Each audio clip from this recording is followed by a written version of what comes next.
గ్రామ ప్రథమ పౌరులకు ఘన వీడ్కోలు.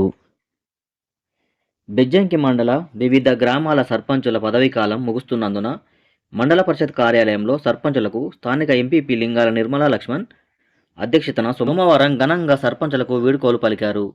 తాము డబ్బుల కోసం సంపాదన కొరకు సర్పంచ్గా పోటీ చేసి గెలవలేదని, ప్రజాసేవ కోసమే పదవిలోకి వచ్చామని పలువురు సర్పంచులు ఆవేదన వ్యక్తం చేశారు. తాము చేసిన పలు అభివృద్ధి పనులకు బిల్లులు రాక అప్పులు చేసి గ్రామాలలో సీసీ రోడ్లు, సెంట్రల్ లైటింగ్ పనులు చేయడం జరిగిందని, చెక్ పవర్ మాత్రం ఉప సర్పంచ్తో కలిసి ఉండటం వల్ల పలు గ్రామాల సర్పంచులు ఇబ్బందులు ఎదుర్కొన్నారని, దీనిపై ప్రభుత్వం పునరాలోచించాలని మండల సర్పంచులు ఫోరం అధ్యక్షులు సంజీవరెడ్డి కోరారు. పలు గ్రామాల సర్పంచులు మాట్లాడుతూ తాము ప్రజాసేవలో సఫలీకృతం అయ్యాం అనే భావన తమకు ఏర్పడిందన్నారు. కొత్తగా ఏర్పడిన చిలాపూరుపల్లి, పెరకబండ, తలార్వానిపల్లె, బెజ్జంకి క్రాసింగ్, తిమ్మాయపల్లి గ్రామాలకు తాము మొట్టమొదటి సర్పంచులుగా ఎన్నికై గ్రామ పంచాయతీలకు ఏర్పాటు చేసుకొని ఆనందంగా ఉన్నామని తెలిపారు.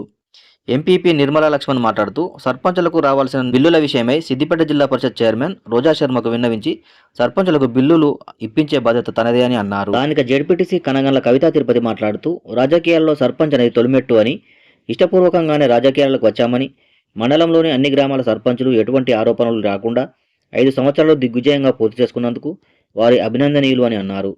సమాజంపై, ఊరిపై బాధ్యతగా సర్పంచులందరూ పనిచేశారని, రాజకీయాలలో వారంతా ఇంకా ముందుకు వెళ్లాలని స్థానిక ఎంపీడీఓ దమ్మని రాము తెలిపారు. ఈ కార్యక్రమంలో ఎంపీపీ లింగాల నిర్మలా లక్ష్మణ్, జెడ్పీటీసీ కనగండ్ల కవితా తిరుపతి, మండల ఉపాధ్యక్షులు చెలకల సబితా తిరుపతి రెడ్డి, ఎంపీడీఓ దమ్మని రాము, సర్పంచుల ఫోరం అధ్యక్షులు చింతలపల్లి సంజీవరెడ్డి, పీటీసీల ఫోరం అధ్యక్షులు దుంబాల రాజమహేందర్ రెడ్డి, మండల మార్కెట్ కమిటీ అధ్యక్షులు కచ్చు చంద్రకళ రాజయ్య, మండల కోఆప్షన్ సభ్యులు పాకాల మైపాల్ రెడ్డి, పలు గ్రామాల సర్పంచులు, ఎంపీటీసీలు, సెక్రటరీలు, మండల స్థాయి అభివృద్ధి అధికారులు పాల్గొన్నారు.